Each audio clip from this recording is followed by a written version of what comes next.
should be noted that this is the first environmental lecture to take place in this amazing new room.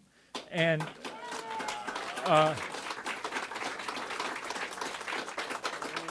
one assumes that there will be hundreds and probably thousands over the years to come, and that they will be, on all the topics that are at the absolute forefront of this most important of issues, but probably very few will be any more important than the one that we hear this afternoon.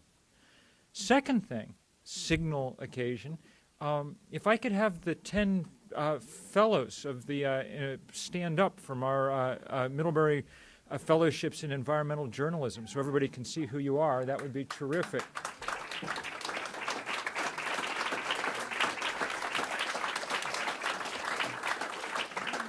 This is the first week of the first year of this new fellowship in environmental journalism. These are 10 of the best young career, early career environmental journalists in the, I was going to say in the country, but really in the world, since we also have two of them, one from South Africa and one from Zimbabwe here, from all around the world. It's truly been an amazing week for us and a great opportunity, a great pleasure to get to see just what exciting things people are thinking about and doing at the start of their careers as environmental journalists. And to be able to do it up at Breadloaf and down here on campus is a great pleasure. As you know, this college is at the absolute forefront of things environmental at the moment. In fact, just this week won an enormously important and prestigious award as the most sustainable college in the country, something for which we should all be proud.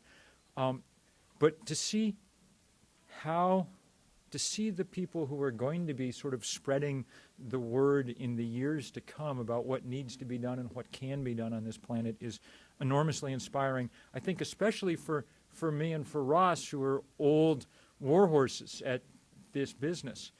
And with that, I really do want to just turn to Ross Gelbspan. Instead of giving you the sort of long introduction about all the different places he's worked and things that he's done over his career, suffice it to say that he is an extraordinarily able journalist and newspaperman with a long background, including leading a Pulitzer Prize-winning investigation at the Boston Globe and elsewhere.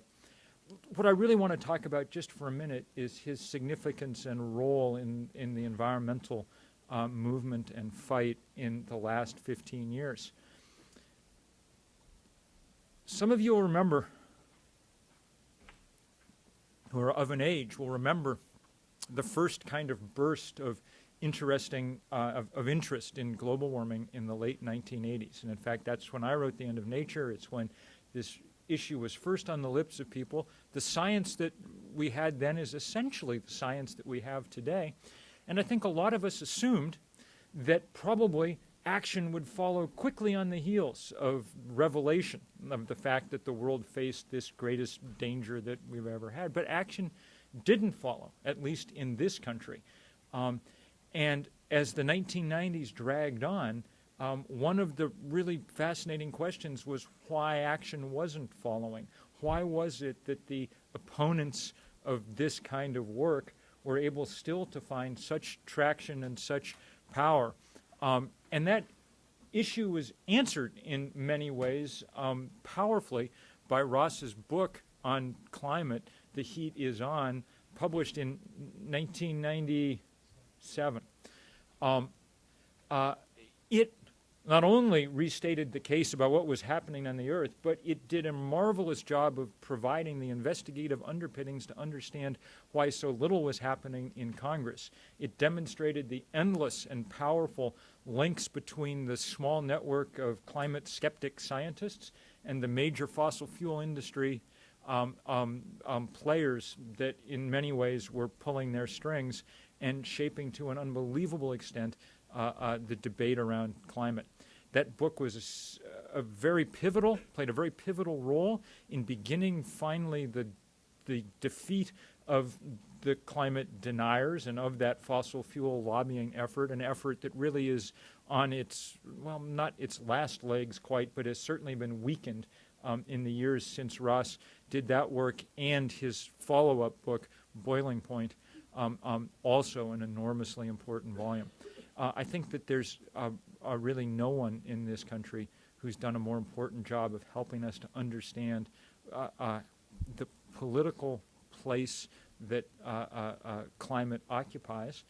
And I think also there are very few people in the world who have gone on the way that Ross has to offer a powerful set of possible solutions, to spend an enormous amount of time and effort traveling this country and this earth, making that case to powerful people everywhere that he can find them. He's at the absolute forefront of the movement to do something about global warming in this country. It's an enormous pleasure. It's been an enormous pleasure to have him all week working with the fellows, and it's an enormous pleasure to be able to introduce a very old and very tried and true friend here today, Ross Gelbspan. So thank you very much. All right, brother. Thank you, my man. I have been here to Middlebury before, and unfortunately, despite what Bill said, I think Middlebury has changed much more, given these incredibly beautiful digs, than the political battle over global warming. And we'll go back over that in a minute. But I'm very, very moved by Bill's introduction. And before I start my talk, I would sort of like to just render my thanks to one of my great personal heroes, who is Bill. The End of Nature was far more than a significant book. It was a singular and extraordinary act of foresight and even more of courage. Before there was an IPCC, there was Bill McKibben. Before there was the UN Framework Convention on Climate Change, there was Bill McKibben. Before there was Al Gore's book, Earth in the Balance, there was Bill McKibben. All of us who have written on this issue, Al Gore, Ross Gelbspan, Elizabeth Colbert, George Monbiot, all of us are standing on the deceptively broad shoulders of Bill McKibben. So what was an excessively complimentary introduction for you is a really gratifying treasure for me. That said, I think we should maybe all go home, because it can only go downhill from here. But I really do appreciate very much being invited to inaugurate this auditorium. It's magnificent. So thank you all so much for coming and for your attention. This climate crisis, as Bill said, has been visited on all of us by huge coal and oil companies that have blocked meaningful action on the climate in the U.S. for at least 15 years. Most regrettably, they have a powerful accomplice in a negligent and largely indifferent U.S. press. And because Chris told me that Middlebury is really interested in developing more interest in journalism, this talk is essentially going to really be talking about the subject through the lens of journalism, essentially. Nature is telling us to cut our use of coal and oil by 80%, and the rest of the world is listening. Holland, Britain, Germany, and France are already beginning to cut their emissions by 50 to 80% in the next 45 years. In the U.S., however, big coal and big oil still have a stranglehold on Washington. So if meaningful change is going to happen, we have to push it upward from the grassroots into the national consciousness. That puts a very difficult and a very unfair burden on all of you, but it also puts people working at the grassroots level in a particularly strategic position. For one thing, most of you will not have operatives of the carbon lobby putting their fingers in your eyes. While the coal and oil lobbies have paralyzed action at the federal level, they just don't have enough foot soldiers to stifle action in localities around the country. Those of you who are students are particularly well positioned. Our schools are seedbeds for social change. We look to our colleges and universities for new ideas and new directions. So if you can raise awareness of the climate crisis at your school, that message will reverberate throughout the larger community. Locally, it's also easier to get access to small news outlets. So when you talk to reporters, you can explain that when you cut your use of carbon fuels, you are not only cleaning up your own neighborhood, you are also helping people around the world whose crops are being destroyed by weather extremes, whose homelands are going under from rising sea levels, and whose borders will be overrun by environmental refugees. Ultimately, the most effective way to get that message out loudly and clearly is through an attentive and vigorous national news media. Unfortunately, the press is today in what I call stage 2 denial. They've finally come to acknowledge the reality of climate change, but they don't come close to reflecting the urgency and magnitude of the changes overtaking us. I'm not going to go through all the climate impacts and scientific findings that are surfacing almost on a weekly basis in the literature, but I would like to offer a couple of large-gauge observations about global climate change. The first is its speed. We have all been absolutely blindsided by global warming. Global warming didn't even surface in the public arena until 1988. That's the year that the UN decided to form an intergovernmental panel on climate change. It's the same year Jim Hansen went before Congress to declare that global warming is at hand. Today, a mere 19 years later, scientists are telling us that we are either approaching or already at a point of no return in terms of staving off climate chaos. That is an incredibly short period of time, historically speaking, in the blink of an eye, for such enormous changes in these massive planetary systems. As Harvard's Dr. Paul Epstein said to me recently, we are seeing impacts today that we did not expect until 2085. The second point, which presents one of the most difficult aspects of communicating this challenge, has to do with lag times and feedbacks. Carbon dioxide stays up there for 100 years, so many of the impacts we're already seeing are probably the result of emissions we put up in the 70s and 80s, even before India and China began to ramp up their surge of coal-fired industrialization. This makes it virtually inevitable that we will see many more impacts of the magnitude of Katrina and the European heat wave of 2003. The issue is further compounded by the existence of feedbacks in which small changes in certain planetary systems trigger much larger changes in other systems. For example, the tundra in Siberia for thousands of years has trapped methane and carbon dioxide into its frozen terrain. Now that area is beginning to thaw and release those gases back into the atmosphere, and that could well trigger a new spike in heating. The final of these observations involves the extreme sensitivity of Earth's systems to just a tiny bit of warming, and this also has caught the scientific community by surprise. As we all know, the glaciers are melting, the deep oceans are heating, violent weather is increasing, the timing of the seasons is changing, and all over the world, birds, plants, insects, fish, animals, and whole ecosystems are migrating toward the poles in search of stable temperatures. And all that has resulted from 1 degree of warming. And by contrast, we are looking forward to a century of 4 to 10 degrees of warming. What we need is a rapid worldwide switch to non-carbon energy, to wind and solar and tidal and wave power and biofuels and ultimately hydrogen fuels, and we need it yesterday. That doesn't mean we all have to sit in the dark and ride bicycles. Those sources can give us all the energy we use today. The fossil fuel lobby knows that perhaps better than anyone else, and its response has been to protect the industry at the expense of the rest of us in general, and more specifically at the expense of the lifeblood of any democratic system, which is honest information. For more than a decade, the carbon lobby has mounted a very effective campaign of deception and disinformation, almost exclusively inside the U.S., to persuade the public and policymakers that this issue is stuck in uncertainty. That campaign for the longest time attacked the science, and in so doing, it marginalized the findings of more than 2,000 scientists from 100 countries reporting to the UN in what is the largest and most rigorously peer-reviewed scientific collaboration in history. That same campaign has also misrepresented the economics of an energy transition, and now with its champion in the White House, it's attempting to demolish the diplomatic foundations of the Climate Convention. From the perspective of an investigative reporter, the central drama underlying this issue is crystal clear.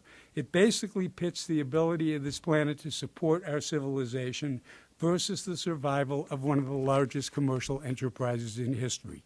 The oil and coal industries together generate more than $1 trillion a year in revenues. In this battle, their resources are without limit. I want to give you a few recent examples. In the early 90s, the coal industry launched a disinformation campaign using a few greenhouse skeptics that Bill mentioned, 3 of whom got about $1 million under the table from the coal industry, which was never disclosed until we published it. That campaign featured a $250,000 video designed to persuade us that global warming was good for us. That was in the early 90s. Understand that these people are extremely persistent. We got a new memo last summer from a group of coal companies about the launch of yet another such campaign, producing a major movie to counter Al Gore's film, increasing support for Senator Inhofe, who has called global warming the greatest hoax ever perpetrated on the American people, and raising lots more money to buy lots more airtime for more skeptics. This manufactured denial is by far the biggest obstacle facing all of us at work on this issue. Launched a decade ago by the coal industry, it has been carried forward most recently by the oil industry, which has spent more than $20 million since 1998 to bankroll these skeptics and their institutions. ExxonMobil has been an especially active player in this game. In 2001, the head of the IPCC, Dr. Robert Watson, suggested that the U.S. might be doing a little less than it could to act on this issue. ExxonMobil then sent a memo to President Bush telling him to get rid of Watson, and in short order, Watson was out of a job. ExxonMobil also made it very clear that it strongly opposed any U.S. involvement with the Kyoto process, so when President Bush formally withdrew the U.S. from Kyoto, the White House sent several thank you notes to ExxonMobil, thanking the company for its active involvement in helping shape the administration's policies. The industry's fingerprints on the administration's climate and energy policies surfaced again 2 years ago. Early in his administration, President Bush appointed an attorney from the American Petroleum Institute to head up the White House Climate Office.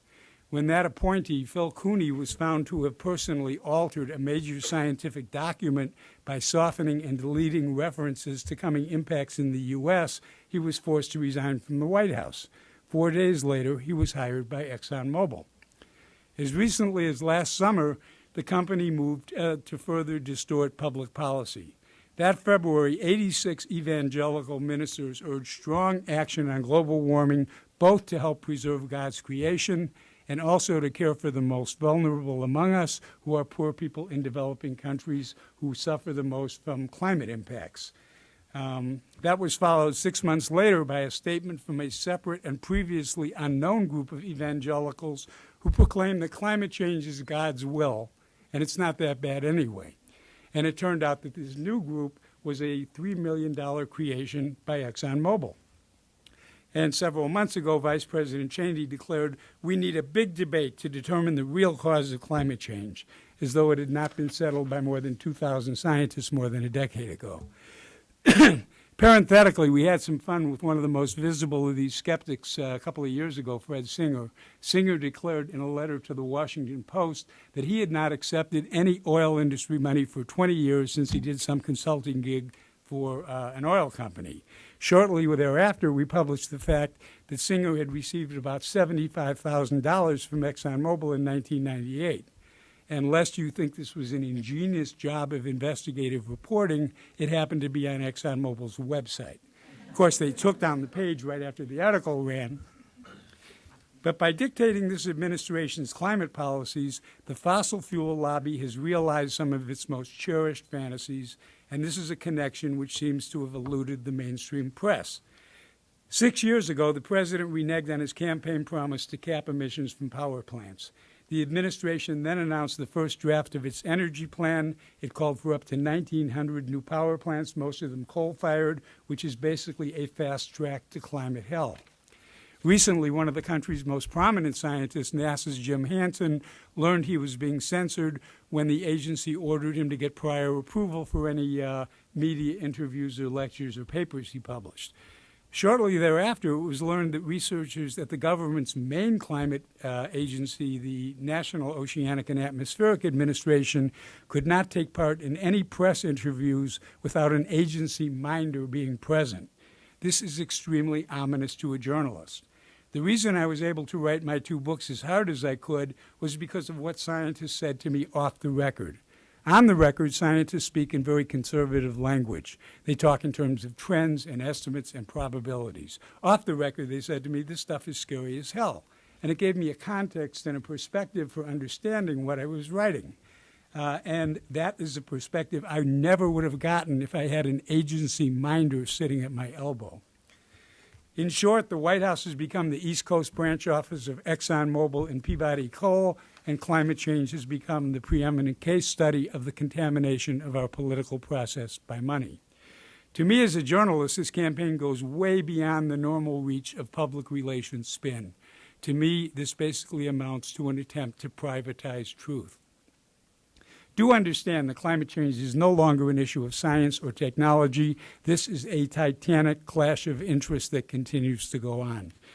Clearly, the most pernicious influence on of this campaign has been on press coverage in the U.S., because the mainstream press has done a really dismal job in covering climate change. The U.S. public is about 10 years behind the rest of the world in appreciating its magnitude and urgency. By framing global warming as merely an environmental problem, the press is effectively burying the fact that this is an issue of our collective survival. Many editors, for example, diminish this reality by casting climate change as a kind of proxy issue for political liberals. This is not the case. The earliest and most forceful advocate, as you know, was conservative Prime Minister Margaret Thatcher, and that's because she had a chemistry background and she understood what we were doing to the atmosphere. William F. Buckley, who is the father of the conservative movement, has written, "This is not an Al Gore issue. We really are producing too many greenhouse gases for the planet to accommodate." Former CIA Director Jim Woolsey and Republican Senator Richard Lugar recently wrote a long piece in Foreign Policy about the need to deal with climate change. President Bush's first Treasury Secretary, Paul O'Neill, has likened the coming impacts of global warming to a nuclear holocaust. And the senator who took the lead in trying to begin to regulate carbon emissions is conservative Senator John McCain. So it would be nice if the press would report on the real rather than the assumed politics of global warming. I think there are other reasons why the climate crisis has gotten such short shrift in the press. On a somewhat superficial level, the career path to the top of news outlets normally lies in following the track of political reporting. Top editors tend to see all issues through a political lens. For example, while climate change has been the focus of a number of feature stories about dying trees in Alaska and small buried reports of scientific findings, the times it's gained real news prominence is when it's played a role in the country's politics.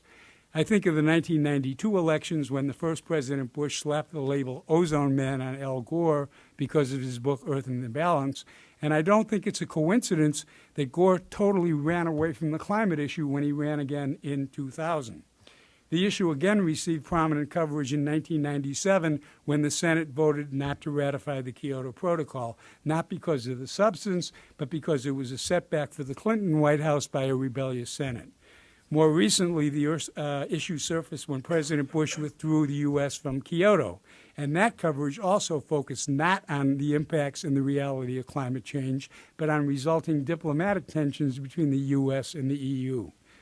Prior to his withdrawal from Kyoto, President Bush declared he would not accept the findings of the IPCC because it represented foreign science, even though about half the members of the IPCC are U.S. scientists.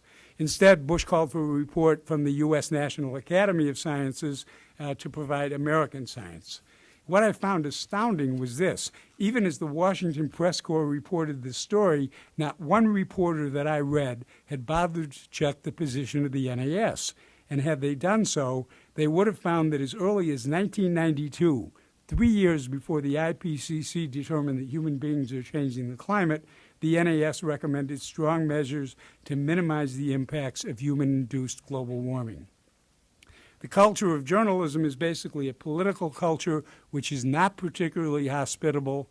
In fact, I think it's institutionally arrogant to non-political areas of coverage. Moreover, by applying the same rules they use in political coverage to their climate reporting, journalists have profoundly skewed their coverage of global warming. For example, for the longest time, the press accorded the same weight to the skeptics as they did to mainstream scientists. This was done in the name of journalistic balance. In fact, it represented journalistic ignorance. The ethic of balance comes into play when that story involves opinion. Should we sanction gay marriage? Should abortion be legal? Should we have English immersion or bilingual education? When a story involves opinion, a journalist is ethically obligated to give the major competing points of view their most articulate presentation in mostly roughly equal space. But when it's a question of fact, it's up to a reporter to get off his or her butt and find out what the facts are. The issue of balance is not relevant when the story is about facts. And in this case, what we know about the climate comes from more than 2,000 scientists in the largest scientific consensus in history. As one co-chair of the IPCC told me, there is no debate among any statured scientists about the larger trends of what's happening to the climate. And that is something you would never guess from the press coverage of climate change. Granted, there have been a few credentialed scientists, although only Dick Lindzen comes to mind, who have published in the peer-reviewed literature and who minimize climate change as relatively inconsequential. And in that case, if a journalist wants his or her coverage to be balanced, the story should reflect the weight of opinion in the scientific community. And that means the mainstream scientists would get 95% of the story, and the dissenters would get a few paragraphs at the end. That is finally beginning to happen, although very belatedly. Let me touch on another aspect. One of the first impacts of an unstable climate is an increase in extreme weather events, longer droughts, more frequent heat waves, more severe storms, and the fact that we get much more of our rain and snow in these intense, severe downpours. These extreme events also constitute a much larger portion of news budgets than they did 20 years. So given the dramatic increase in extreme weather events, you would think that journalists covering these stories might include a line that says, scientists associate this pattern of violent weather with global warming. They don't. Several years ago, I asked an editor at a major news network why, given the increased coverage of these natural disasters, they don't make that connection. And he said to me, we did that once. And I said, once? And he said, yeah, I think it was a big extreme flood they had in Mozambique in the year 2000. And the editor explained that after a network report suggested a possible link to global warming, several automobile and gasoline industry representatives threatened to withdraw all their advertising from the network if they persisted in making that connection. Beyond the narrow area of weather extremes, I think there's a deeper betrayal of trust here by the media. By now, most reporters and editors have heard from environmentalists. They've heard enough to know that global warming could at least have potentially catastrophic consequences. Given that reality, I think it is profoundly irresponsible for an editor or reporter to pass along the story with counterposing quotes without doing enough digging to satisfy himself or herself as to the bottom line gravity of the situation. Their assessment certainly needn't be the same as mine, but simply to treat this story like any other without taking the time to reach an informed judgment about it is a violation of the trust of readers and viewers who assume a background of informed interpretation by their news providers. The impact of this media failure was reflected in a couple of polls done by Newsweek magazine in the 90s. Back in 1991, 35% of the people who were polled said they thought global warming was a very serious problem. 5 years later, in 1996, even though the science had become far more robust and the IPCC declared it had found the human influence on the climate, that 35% had shrunk to 22%. Obviously, that's changed in the last couple of years as nature has become increasingly insistent on making itself heard. But it's an indication of what's been happening with the press. To be fair, apart from the manufactured denial by big coal and big oil, there is a natural human tendency to deny this reality. When a person is confronted with a truly overwhelming problem and he or she does not see an intellectually credible solution, that leaves you with a feeling of impotence, which is a very uncomfortable feeling, and so the only natural response is to deny it. And that applies to reporters and editors as much as to readers. But while journalists are subject to the same personal emotional reactions as the rest of us, they are supposed to be able to pierce society's cultural blinders. And here again, we see failure. It's obvious to anyone who has grappled with global warming that this problem cannot be solved by an unfettered free market economy. Perhaps if we had another 50 years to deal with the issue, the normal play of market forces would facilitate a gradual transition to a clean energy economy. But we don't have another 50 years. The scope of the problem requires rapid and significant and urgent regulatory intervention. But journalists, like the rest of us, are living in an age of fundamentalism. And while it's easy to see the manifestations of, say, Islamic fundamentalism in other parts of the world, it's harder to see that we in the U.S. today are caught in the grip of a kind of free market fundamentalism. And this has generated a widespread and, in my view, unwarranted mistrust of government.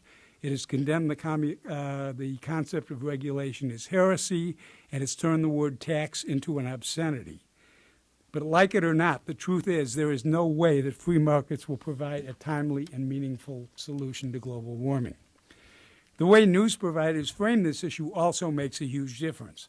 When journalists adopt jargon like greenhouse gases or emissions reductions, they end up mystifying the subject. They abstract it, and they leave readers feeling that the information's over their head. I think there are much more effective ways to present the topic. For example, we know that when nature and history collide, nature always wins, and history must always mourn its losses, tally up its casualties, and pick itself up and get started again.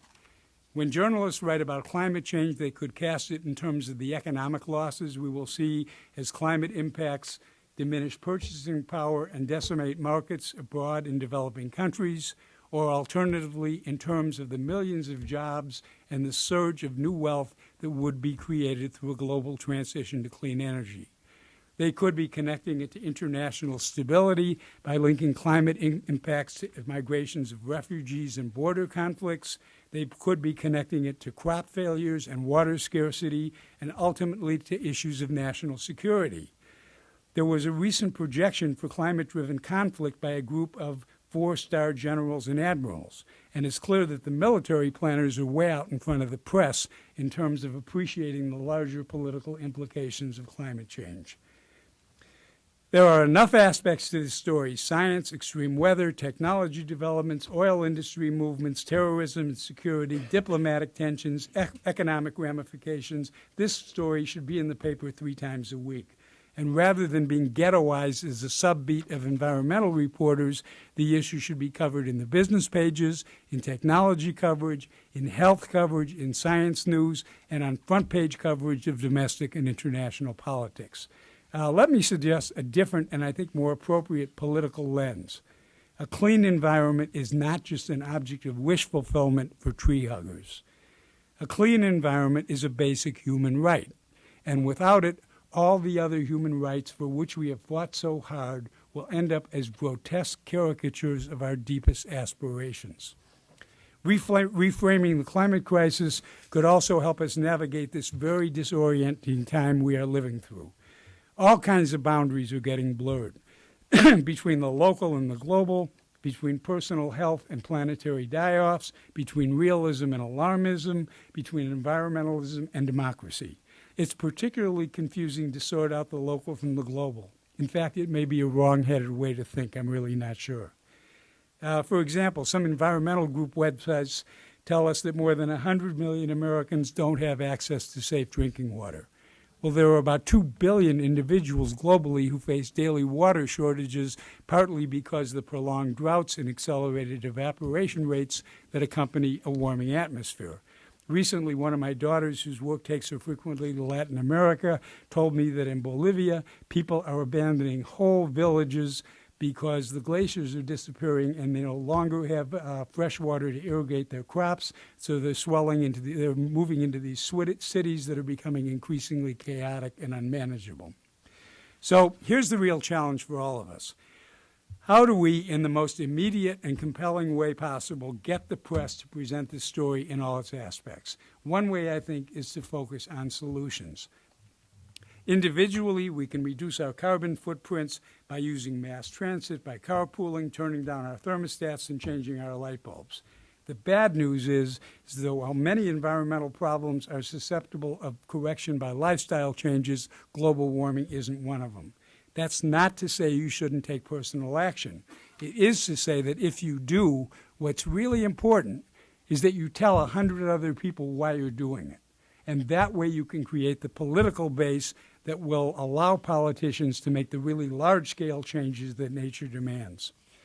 It's sort of heartening to see that climate change is finally surfacing as an issue in the current debates among presidential candidates, but it's disheartening to see that none of the candidates is treating this issue for what it really is, the central reality around which every other political issue should be organized. I've been promoting this policy of this sort of bundle of three strategies that we think could jumpstart this global transition to clean energy that Bill referenced. We're certainly not dogmatic about the details. We do think they represent an example of the scope and scale of action that's required. And I want to just take a couple of minutes and talk to you about these solutions. They involve three elements: a change in energy subsidy policies in the industrial countries, the creation of a large fund to transfer clean energy to poor countries, and a binding regulatory mechanism within the Kyoto framework that requires every country to increase its fossil fuel efficiency by 5% a year. Let me just say a couple of words about each.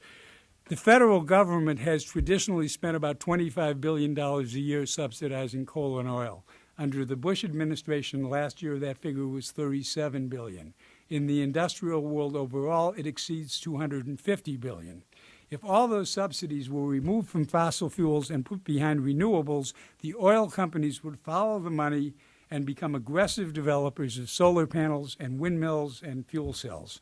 And I think that subsidy shift would also bring out of the woodwork an army of energy engineers and entrepreneurs with successively more efficient generations of solar, film, and turbines and wave and tidal devices in an explosion of creativity that would rival the dot-com revolution of the 90s. The second element is the creation of a large fund. It's been estimated by think tanks of about $300 billion a year for a decade to jumpstart clean energy infrastructures in developing countries.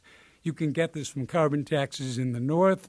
A British cabinet minister has proposed tax on international air travel. One mechanism was proposed by a Nobel Prize-winning economist, and it involves a small tax on international currency transactions, in which banks and corporations and countries trade dollars against euros, against yen, and so forth. Today, the commerce in these currency transactions exceeds $1.5 trillion every day.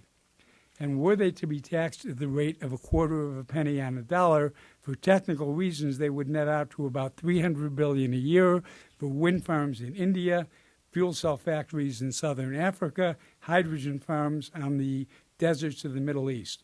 In other words, a small tax on global commerce to preserve the global environment. And finally, I want to talk about this progressive fossil fuel efficiency standard, because this is the mechanism that would make it all work. Under this plan, every country would start at their own baseline to increase their fossil fuel efficiency by 5% a year. That means they would produce the same amount next year with 5% less carbon fuel, or they would produce 5% more with the same amount of carbon fuel.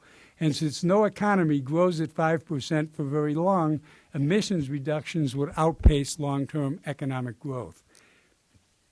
On the ground, I think it would happen much more quickly than that. For the first few years, countries would meet this 5% just through efficiencies, just by getting the waste out of their current energy systems. And when these efficiencies became too expensive to capture, they would meet the 5% by bringing in more and more renewable sources, all of which, or most of which, are 100% efficient according to this fossil fuel standard. And that would create the mass markets and economies of scale that would bring down their prices and make them economically competitive with coal and oil. I think a plan of this magnitude, regardless of the details, would create millions and millions of jobs, especially in developing countries. It would turn impoverished and dependent nations into trading partners. It would raise living standards abroad without compromising ours. It would undermine the economic desperation abroad that gives rise to so much anti-U.S. sentiment.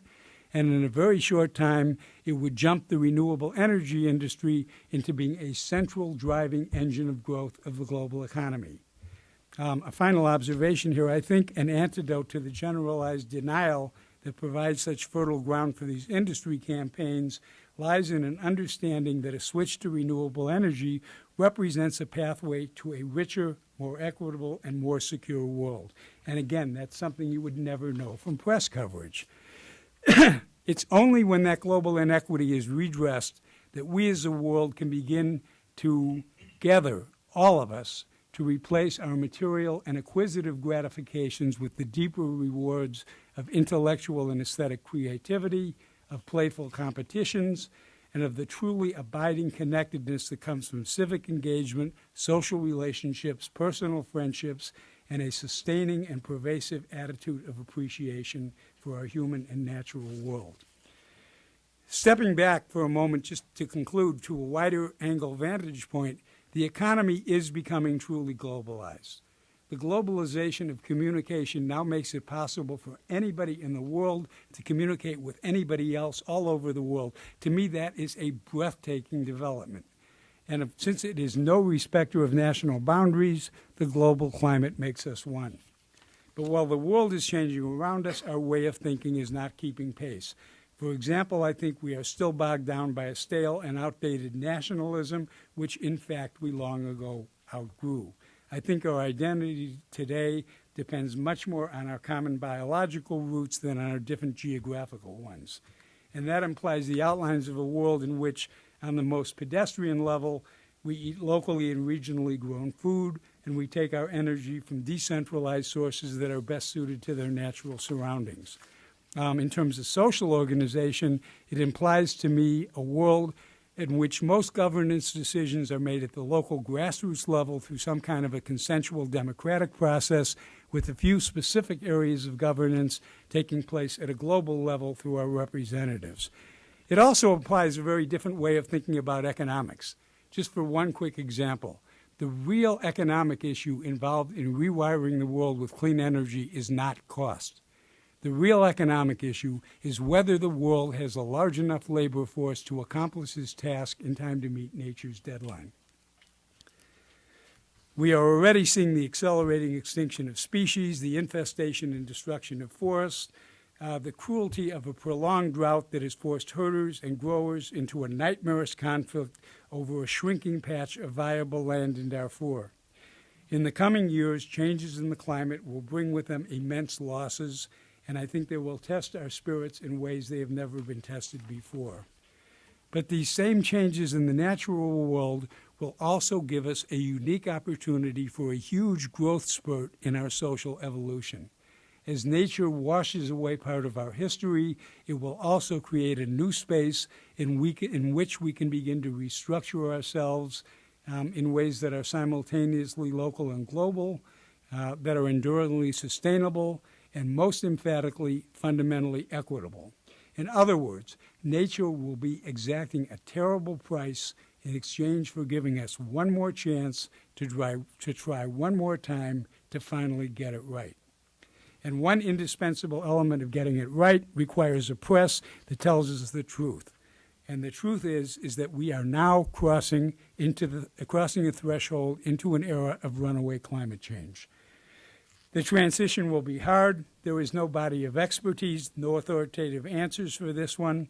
We are crossing into uncharted territory, and since there is no precedent to guide us, we are left with only our own hearts to consult, the intellectual integrity to look reality in the eye, whatever courage we can muster, and our uncompromising dedication to a human future that reflects the combined aspirations of every single person in this room.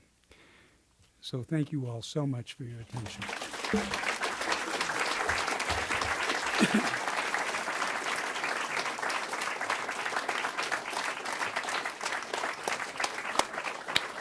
I'm going to make Ross answer questions in just a minute. Before I do, three things I want to say.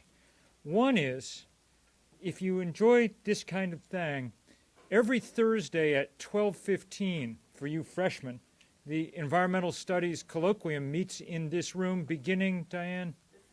Beginning tomorrow, 12:15 with lunch. It's probably the single most, for my money, the most stimulating intellectual, regularly occurring intellectual exercise here on the campus, and I think you'll enjoy it enormously. Second, events like this don't happen on their own. Janet Wiseman and especially Chris Shaw, the executive director of this fellowship program, made this thing really happen today, and we're enormously grateful to them both, and especially to Chris. So thank you very much.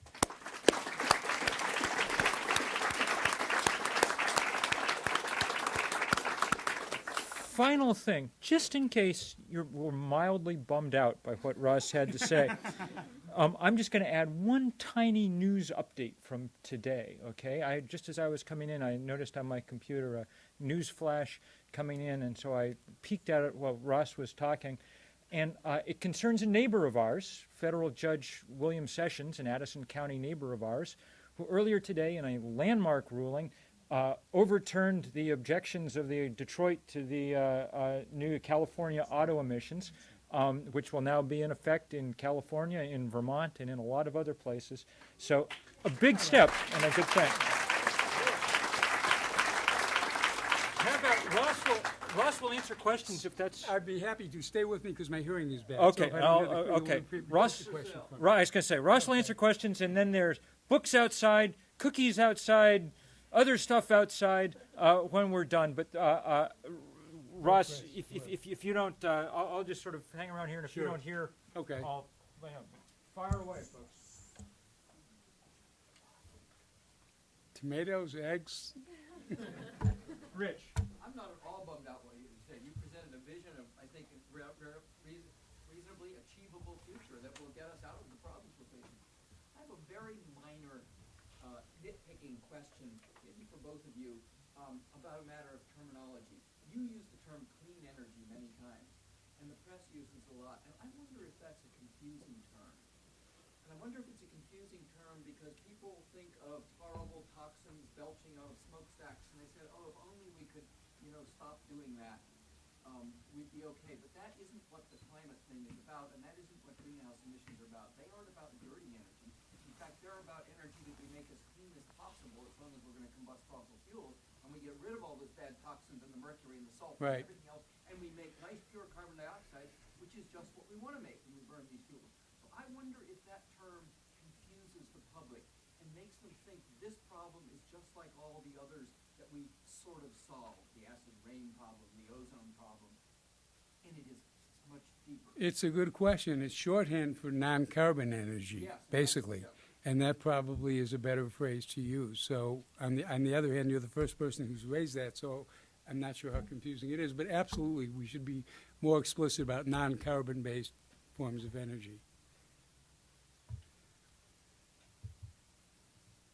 There you go. We're talking about energy production here. There are other sources of greenhouse gases. One of the major ones, I think, is meat. And I understand that outstrips the production of CO2 by automotive industry and transportation industry. I was wondering if you bring that into the picture. It is, but I think we really have to first focus on our fuels that we use, and I think naturally that releases from the meat industry would sort of follow and come down. I think it's not so much carbon dioxide as methane from meat. And methane, as you know, is a very powerful heat-trapping gas. It's different from carbon dioxide in that it only stays up there for a matter of months or a year or two and then it settles out. But I have a problem sort of stepping beyond the boundaries of climate change into what might be construed as a moralistic approach to other people's lifestyles. And so for that reason, I am reticent to tell people not to eat meat. It turns out that at home we eat about 98% vegetarian. That's our choice. I really am not comfortable sort of making pronouncements about other people's lifestyles. And I do think that if our fuels were changed, there would then be pressure and spotlight focused on the meat industry, and that also would begin to reduce its emissions. David? Seems to be a trend going on over here.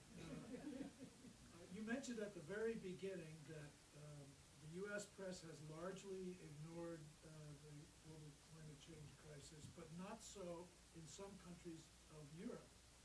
Now, they have a commercial news media, and they have oil and gas companies. What's the difference in the news media that might explain that response?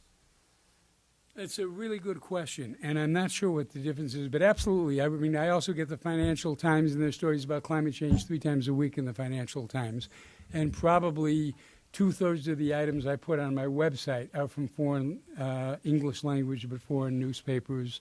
It seems to me that the auto and oil industries have primarily focused their attention and threatened to withdraw advertising and so forth really more on the American press than elsewhere. And also, the American public is not as generally aware of this issue as they are in Europe. So for that reason, it's also the bottom line truth, and I'm sure this calculation goes on in the minds of the people who run the oil industry, that if the U.S. is not with the program, the rest of the world just isn't going to do that much. I mean, Holland and Britain and President Chirac and Germany, they've all pledged these large cuts. But if the U.S. isn't with them, they're not going to be able to really make them. Because if they do, they're going to end up putting their countries, if they do it unilaterally, they're going to put their countries at a very big competitive disadvantage, and they can't do that. So there are a lot of articles in the British press complaining that the government's not living up to Tony Blair's commitment of 60% reductions, I think by 2050 or something like that.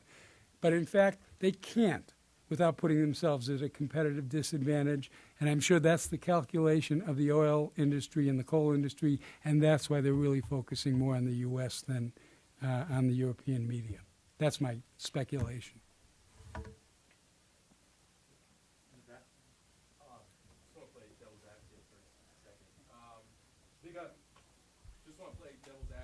Sure. Correct me if I'm wrong, but I thought you said climate change is no longer a scientific issue, but an ideological issue. And if that's true, if it's more about different opinions about who's to blame, if someone's to blame, how to approach this, how to divvy up costs, then is balance, as a journalist and not as an activist, if there's some difference, is balance necessary? Is a voice of between those who aren't necessarily skeptics but don't share the same values, is that necessary in journalism, in this type of reporting? Yeah, I think it is, because it would then, if it were generally accepted, if the science were accepted and the reality were accepted, and then you had people on different sides of the issue arguing to go in different ways or let it go on for a while and then deal with it later when we have more money to deal with it, then balance is necessary, because then what you're doing is reporting on a policy debate. And in that point, in that area, it's not a question of fact. It's a question of whose opinion, several different opinions based on a universally accepted reality. And in that case, I think balance would be required, for sure. I do. I read an account recently which said that due to German subsidies, Germany has actually caused a shortage of some of the inputs that you need to build solar panels. And I was wondering whether you think that these technologies and others will be able to meet the energy demand we have right now and meet the demand of the future, which will probably have to accommodate another 3 or so billion people. It's a really good question. First of all, let me start by saying there are a couple of studies from the Department of Energy that say that if we were, this is just in the U.S., if we were to build big wind farms in the nation's wind corridors, these are in the upper Midwest, the Dakotas, West Texas, or maybe some onshore and offshore, those wind farms could produce all the electricity the country uses today. So there's no question about that. In terms of your question about, and that's also applicable in other countries, given this array of non-carbon energy sources that we now know about. And hopefully eventually hydrogen will come online. But my real hope is this, that because of global warming becoming a reality, people will realize we are living on a planet with limits and we are bumping up against those limits. And that, to me, will trigger a change in values that might start with an energy transition, but that will lead to things like closed-loop industrial systems, to smart growth planning, to a lot more recycling, to the adoption of environmental accounting in the way we calculate our wealth and poverty, and to a whole new ethic of sustainability that would basically transform our dynamics and practices in ways we can't begin to imagine. And I think that would happen in pretty short order after, if someone suggested it became accepted reality that that we're polluting the atmosphere to such an extent that we're really destabilizing the planet. That's my hope of what would happen. That's my optimistic scenario for it. If you ask me whether I think it will happen, probably not, but that's my sort of optimistic hope that it could happen that way. I read Boiling Point recently, and in Thank your you. last chapter, in your proposed solution, you made one point that I thought was a really good point. I'm just wondering, I checked in the back and I didn't find any sources on that. I'm wondering how you came to that conclusion. The point is that if you stop buying oil from the Mideast, the political and economic repercussions will cause more antagonism to the states and more problems eventually. I'm wondering how you came to that conclusion. It's a very good question because any global solution has to include the oil-producing countries of the Middle East. And it so happens that a few years ago I was in Cairo. I was invited to a UN thing in Cairo, and I was invited for one afternoon to give a briefing to the executives of Shell Egypt, which is the Egyptian oil company. And I gave them my rap on the climate, and they said, "That's great. What's in it for us?" And I said, I said, hydrogen is going to be the central fuel of a new energy economy.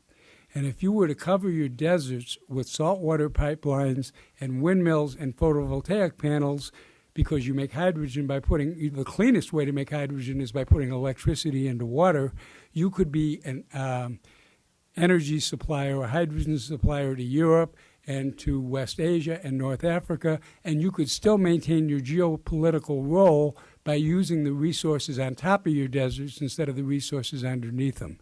And so that's basically what I was thinking of when I wrote that line, and I'm sorry I didn't spell it out more completely in Boiling Point. Back here.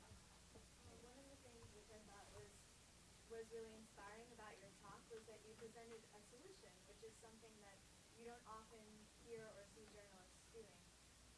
And so I know that journalists, as you talked about, didn't do a great job in terms of presenting an awareness and cultivating an awareness. What do you think is the journalist's role in terms of presenting a solution? Have they done a good job? Is it possible for journalists to move into that niche and get people thinking of where we can go and having hope? I think that is a really good question. And there's certainly a lot of other big-scale solutions out there besides mine. And what I'd love to see is the journalists accepting the fact that climate change is happening, accepting the fact that you have Jim Hansen, you have Rajendra Pachauri, who's head of the IPCC, you have Sir James Lovelock, you have all these really major people saying we are either at or very close to a point of no return. We need large-scale global solutions, and let's look at all the different ones that are being put forward and make that the focus of a lot of articles, and not just op-ed pieces and editorials, but really comparing different plans, seeing how they'd work, seeing what the flaws are, seeing what the objections are. But before that becomes an important story to the press, there has to first be a recognition that this stuff is happening really fast and big. And then that would be a natural follow-on. Right now, for example, the press reports on a lot of people's proposed solutions to the Iraq War. They report on Biden's suggestion that we break it up into three separate, ethnic groups with an administrative center and other people who are saying other ways of solving the problem. They reported on the Baker-Hamilton Commission that we bring in Syria and Iran. So in the same way, I would love to see the press begin to cover and pit one against the other, or at least explore the benefits and the flaws of big kind of solutions. But until they acknowledge this problem is out there, that's not going to happen. With the Iraq War, unfortunately, they have to at least acknowledge it is happening. Just very briefly, you mentioned biofuels as a possible solution and a list of other solutions, and I think one should be extremely careful of that, given our discussions of the last few days. Right. I think if it's any kind of solution at all, it's an extremely small one and should be approached with enormous suspicion, let's put it that way. Second brief point is that you seem to, at some point in your speech, portray the U.S. as being kind of out of step with the rest of the world, particularly Europe, in terms of awareness. But I don't think people in the States always realize quite what an impact these Exxon-funded denialists have had in other parts of the world. Certainly there's evidence that they've had an impact in India, and I know from my own reporting in South Africa, there are some very influential Exxon-funded denialists in South Africa that are attempting to make Africa step out of Kyoto or post-Kyoto type of treaties as well. So just to say that the effect of this work is far, far larger. I mean, it's a point that you made, but look at it in a slightly different way, that these Exxon guys are not only active here. Okay, good. In terms of biofuels, you're absolutely right. And it's only recently that I'm becoming aware of a lot of reservations about biofuels. And so they should be put in parentheses, if at all, in this little litany of solutions technologies. But as to your second point, I don't think that the denialists have had the same kind of hold in other countries as they have, particularly in the U.S. and Australia, Australia being the world's biggest coal exporter. And my backup for that is the fact that you've had, there's a denialist in Middlebury College. My backup for that is the fact that you had such agreement on 80% by Holland and 60% by Britain and 50% by Germany, and Chirac called that for 75% for the whole industrial world. So from my point of view, the denialists really haven't gotten anywhere near the leverage over primary central public policy in other countries that they have in the U.S. And a couple more. Yes. Hi, Ross. Thanks so much for staying with this topic for so long, years, and you're really one of the leaders. Well, I'm following Bill's footsteps. Bill won't let me quit. Both of you, big time. I was wondering, you never mentioned nuclear. And I'm wondering if that is one of the ways that we're going to pull our butts out of the ground. Because just what you see happening around the world is everybody, the number of plants Right. is huge in the United Right. States and the rest of the world. It's interesting. James Lovelock is promoting nuclear, and he's saying we're already past the point of no return. To me, without getting into specific details of nuclear stuff, I think there are two large-scale objections. The first is, if you're going to have a viable nuclear network, you need a reliable and stable environment. And we don't have that anymore. So, for example, in the UK, they have sited a lot of their nuclear plants along the coastline, and as we're seeing rising sea levels and stronger storm surges, they're having to shut down nuclear plants and so forth, and that's a real issue. In the U.S., I think the reason that there's been a lag on nuclear is really for security reasons. They're afraid of terrorists getting hold of spent fuel and using it, so that's a second concern. But the basic concern is this. How many windmills could you build for the cost of one nuclear plant? Okay? And that's just in terms of construction. And in terms of ongoing operational costs, for windmills, it's virtually nothing. You repair a broken blade, it's not a big deal. So from a cost point of view and from an environmental stability point of view, I don't think it's a very wise choice. I really don't. And the final point is, and I sort of teased it toward the end of my talk, a nuclear system depends on a centralized energy system. And I think the way toward the future is to a decentralized energy system, where you have solar, where there's sunlight, and you have wave and tidal power where you're in the coastlines, and you have hydropower, small-scale hydro where that's appropriate, and you have a real decentralized mix so that our energy system sort of mimics an ecosystem, whereby you have a lot of redundance. If one goes down, you have others to pick it up, and it makes us much less vulnerable to both natural disasters and to belligerence and antagonism and terrorism and so forth, if you have a decentralized rather than a centralized energy system, and nuclear requires a centralized system. Two-part question. I'm told this week that the price of wheat has begun to escalate because so much has been turned to corn this summer. I mean, it's true right around here. Right. Fields that we haven't used in corn, now it's corn. Yeah. My question is, first of all, is that true that the wheat price has gone up? I have not. I just You mean the corn price? and the price of bread. Oh, the wheat price? Gone up. Okay. Okay. If so, how much of this so-called excess corn is going to make it to gas and oil plant I am very opposed to the use of corn for biofuels because we have a hungry world out there. And I think we should not be using corn for a number of reasons. The first and foremost one is humanitarian and the need for food. The second is that corn is one of the least efficient sources of biofuels. It produces fractionally more energy than it takes to create it. And if there's a future for biofuels at all, and I'm not sure there is, I think it should be coming from prairie grasses and sawgrasses and so forth, certainly not from corn. As to why wheat prices are up, I just don't know. I don't have a clue. Everybody's planting corn instead of wheat. Oh, I see. Oh, it's because the wheat's being replaced by corn in anticipation of this boom. Okay, I see. Yeah.